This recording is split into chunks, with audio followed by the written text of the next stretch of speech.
Rome was one of the greatest empires in history, but at one point, it was almost wiped out, and Rome's fate depended on a single man crossing the Alps with elephants. Yes, with elephants.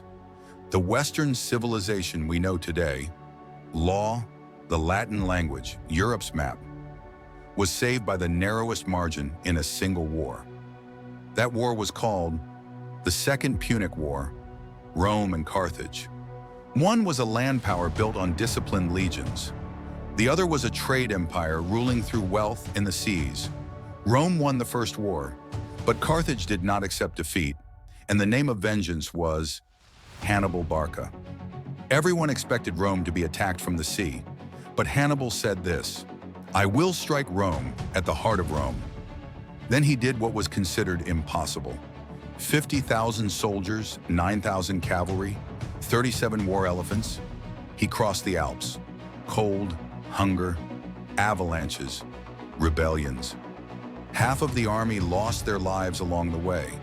But when Rome realized it, it was already too late. Hannibal was in Italy. What followed was a nightmare for Rome. Trebia, Trasimene, and then Cannae. Rome assembled the largest army in its history, approximately 80,000 soldiers. Hannibal had fewer men, but he was smarter. The result, in a single day, between 50 and 70,000 Roman soldiers lost their lives. The greatest military devastation in Roman history. Only one sentence echoed through the city: "Hannibal had poured us!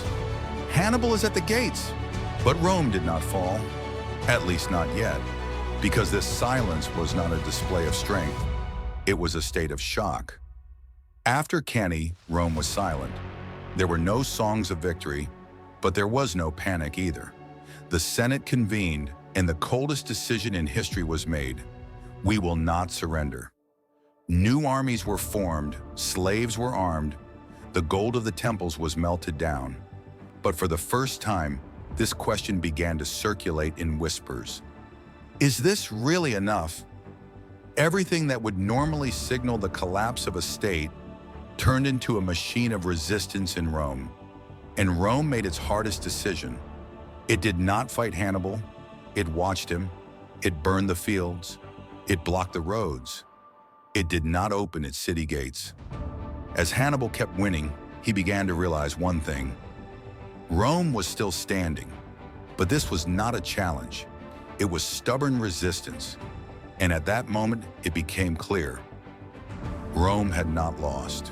Years passed. Hannibal was still in Italy, but he was no longer the hunter. His army had shrunk. His allies had dwindled.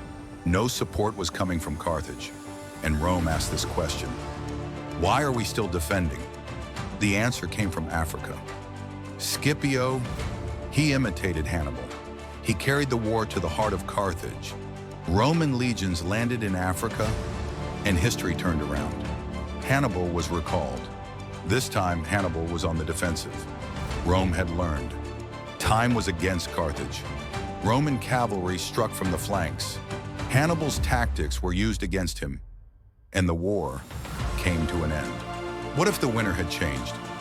This section is an alternative scenario based on historical data.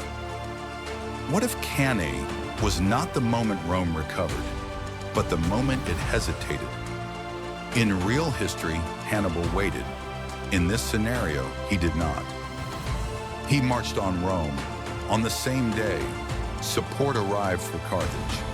Allies in Italy revolted. The system Rome had built was turned upside down, because Rome's strength was not in its army, but in its network of allies. And that network began to unravel. This time, truly, Hannibal at the gates. Rome was besieged. Grain ran out. The people faced hunger. Senators sent their families away from the city. And for the first time, this question was asked out loud. Can Rome be defeated? For Rome, this question was a destructive thought, and it spread rapidly. One night, the gates were opened from the inside. The Carthaginian army entered the city silently. Rome was not burned, but the idea of Rome died. How would the world change? Roman law might not have emerged. The Latin language might not have spread. Europe's center could have been shaped differently.